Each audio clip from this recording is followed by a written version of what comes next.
हम इस वक्त इछड़ियाँ के मकाम पर पहुंच गए हैं तकरीबन।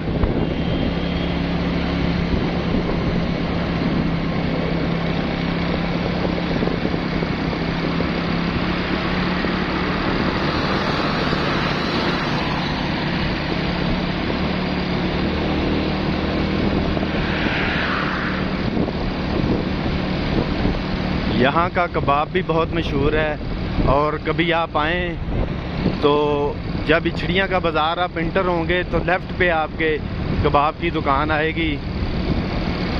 अभी हम आपको वो भी दिखाएंगे, आप वहाँ से कबाब ज़रूर खाइएगा।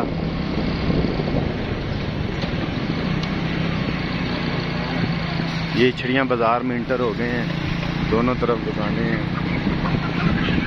मोहम्मद ज़मान कबाब वाला इधर होगा, उससे आपने कबाब ज़रूर खाना है, मोहम्मद ज़मान कबाब वाला।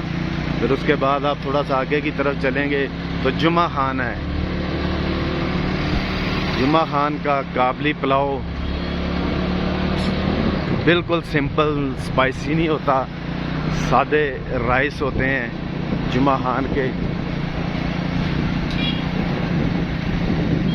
ये आ गया है पाक अफगान होटल जुमा खान। ये जुमा खान